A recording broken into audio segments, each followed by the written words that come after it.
আসসালামু আলাইকুম দর্শক ভাইরা, আবু তোহা আদনানের কণ্ঠে কেয়ামত নিয়ে ওয়াজ শুনবেন। কেয়ামতের আলামত বিষয়ক অনেক সুন্দর একটা ওয়াজ। কেয়ামত মনে রাখবেন, আলামত কিয়ামতের অন্যতম আলামত কিন্তু সূর্য পশ্চিম দিক থেকে পারবেন। উঠবে। আপনারা ধৈর্য আর ধরে সময় সংক্ষিপ্ত শুনুন। হয়ে আসবে। নবীজি বলেছেন যে পারবেন না একটা বছর চলে যাবে একটা ভিডিওটা মাসের মতো। সম্পূর্ণ ভিডিওটা দেখুন, সাবস্ক্রাইব করবেন, আমার সাথে থাকবেন, আরও ভালো ভালো ভিডিও দেখতে পাবেন। দেখতে থাকেন আপনারা। পৃথিবীর ভিতরে একটা জায়গা আছে যেটা উত্তপ্ত লাভা, এখানে লাভা আছে। কারণ পৃথিবীর ভিতরটা কিন্তু গরম। উপরেরটা আমরা যদিও দেখি এরকম শিলা পাহাড় ইত্যাদি, পৃথিবীর ভিতরে কিন্তু আছে লাভা, যেটা সবাই মোটামুটি জানেন। এর ভিতরে একটা জায়গা আছে, ইনার কোর বলে জায়গাটাকে, একদম ভিতরে। তো এখনকার সাম্প্রতিক গবেষণা বলছে যে ভূমিকম্পগুলোর প্রভাবে, পৃথিবীতে যত ভূমিকম্প হয়েছে এর প্রভাবে ইনার কোর আগে যেদিকে ঘুরতো এখন উল্টা দিকে ঘোরা শুরু করেছে। নাউজুবিল্লাহ। মনে রাখবেন, কিয়ামতের অন্যতম আলামত কিন্তু সূর্য পশ্চিম দিক থেকে উঠবে। আর সময় সংক্ষিপ্ত হয়ে আসবে। নবীজি বলেছেন যে একটা বছর চলে যাবে একটা মাসের মতো, একটা মাস চলে যাবে একটা সপ্তাহের মতো, একটা সপ্তাহ যাবে একটা দিনের মতো, একটা দিন যাবে কেমন, নবী এটাও বলেছেন। নবীজি বলছেন একটা দিন যাবে একটা ঘন্টার মতো। মানে ঘন্টা মানে কি, যে ম্যাচের কাঠি জ্বালাতে যতক্ষণ সময় লাগে এতটুকু সময়ের মধ্যে মিনিট চলে যাবে। আপনাদেরকে নিউজ দেয়, চায়নাকে নাম তো শুনেছেন।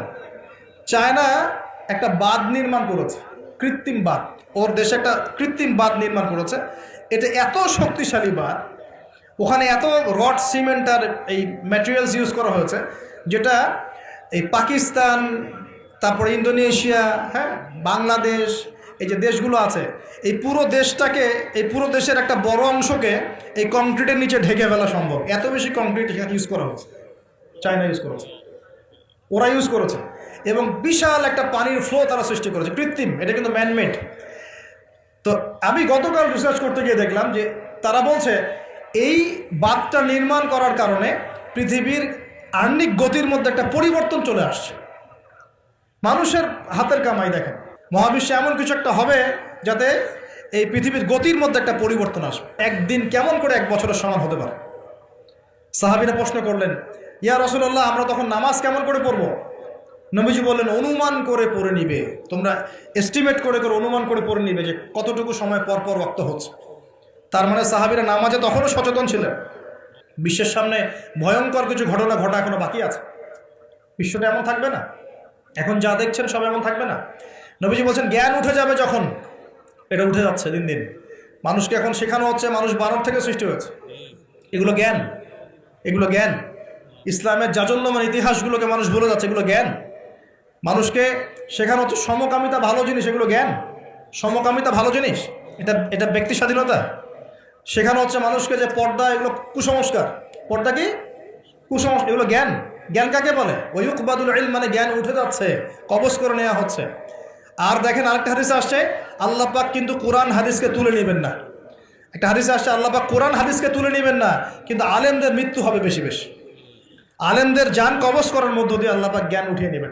একটু দেখেন না কয়জন আলেম আছে মাঠে, দেখেন তো কয়জন আলেম।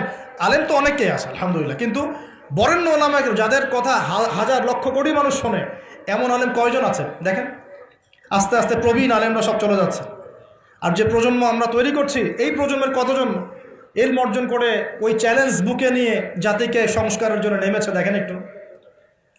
আমাদের উপর দুনিয়া পেয়ে বসেছে। আমাদের চিন্তা হচ্ছে মসজিদ ইমামতি নিয়ে, একটা তারাবি পড়াবো, ইমামতি করবো, একটা মাদ্রাসার মুহতামিম হবো, এতটুকুই আমার চিন্তা স্বপ্ন। কেন? স্বপ্ন থাকতে হবে যে আমি আমার জ্ঞান দিয়ে উম্মাকে পরিবর্তন করবো ইনশাআল্লাহ, এবং আল্লাহর জমিন আল্লাহর দিন প্রতিষ্ঠা করে ছাড়বো ইনশাআল্লাহ। এরকম চ্যালেঞ্জ নেওয়ার মানসিকতা আছে কয়জনের, খেয়াল করে দেখেন। আর হিউজ এই যুব সমাজ যারা জেনারেল লাইনে পড়ছে, তাদের মধ্যে কয়জন আলেম হচ্ছে একটু চিন্তা করেন।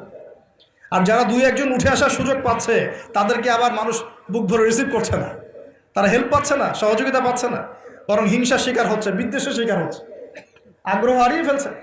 আমি এখানে এসে কী করবো, আমাকে তো বুকে টেনে নেয় আর কেউ নেয়, এমন মনে হচ্ছে মানুষের কাছে। তো জ্ঞান উঠে যাবে, কিন্তু শুধু কোরআন সুন্নাহ আল্লাহ পাক তুলে নেবেন না, এমনটা আল্লাহ পাক বলেন নাই।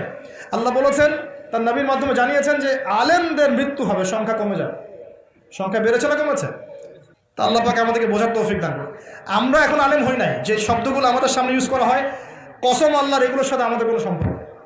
এখন আমরা শুধু তালেবে ইলম আছি। আর আমি দোয়া করি আমি তালেবে ইলম অবস্থায় থাকতে চাই, কারণ জ্ঞানের কোনো শেষ নাই। দোলনা থেকে কবর, জ্ঞান অর্জন করতেই থাকতে হবে। নবী মুসা আলাইহিস সালাম পর্যন্ত জ্ঞান অর্জন করতে গিয়েছেন খিজরের কাছে আলাইহিস সালাম, জান নাই? নবী মুসা আলাইহিস সালাম বলছেন আমি সবচেয়ে জ্ঞানী মানুষ, আল্লাহ পাক বলছেন না তুমি সবচেয়ে জ্ঞানী মানুষ না, ওই যে আমার বান্দা খিজর ও জ্ঞানী মানুষ। তখন তিনি বলছেন আমি তার সাথে দেখা করতে চাই, জ্ঞান শিখতে চাই। হাল আত্তাবিউকা আলা আন তুআল্লিমানি মিম্মা উল্লিমতা রুশদা, তিনি গিয়ে বলছেন আমাকে কি আপনার সাথে রাখবেন, আল্লাহ পাক আপনাকে যা শিখিয়েছেন তার থেকে কিছু শেখাবেন? কে বলছে? নবী মুসা আলাইহিস সালাম। তো নবী মুসা আলাইহিস সালাম তালেবে ইলম হতে পারেন, আর আমরা কি বিয়া হয়ে গেছি নাকি? তো এই আন্তর্জাতিক খ্যাতি সম্পন্ন হাবি জাবি এগুলো বয়কট করেন, দরকার নেই, এগুলো কোনো দরকার নাই। এমনি আমরা তালেবে ইলমই থাকতে চাই। আর আমরা শুধু দায়ী মাত্র, আপনাদেরকে হয়তো দাওয়াত দিতে পারবো, কিন্তু ফিকহের কঠিন মাসআলাগুলো, গভীরতা, এগুলো আমরা বলতে পারবো না, এগুলো মুফতি সাহেবরা বলতে পারবেন। তো বরেণ্য ওলামায়ে কেরামদের সংখ্যা কিন্তু কমছে। আমরা দোয়া করি আল্লাহ পাক সমস্ত মজলুম ওলামায়ে কেরামকে মুক্তিদানের ব্যবস্থা করুন, এবং আল্লাহ পাক বাংলার জমিনে আলেমদেরকে দিয়ে ভরিয়ে দিন ইনশাআল্লাহ। আর জাহেলদেরকে আল্লাহ পাক আলেমের জায়গায় আনা থেকে আমাদেরকে হেফাজত করুন বলে। আর আমাদের সবাইকে এই ট্রল পাগল হলে চলবে না, ইস্যু পাগল হলে চলবে না, সমালোচনা সংস্কৃতি লালন করা যাবে। আপনি মানুষ তৈরি করেন, মানুষ তৈরি করা অনেক কঠিন, নামিয়ে দেওয়া সহজ। আমরা এই জায়গায় আসতে অনেক কষ্ট করতে হয়েছে, কিন্তু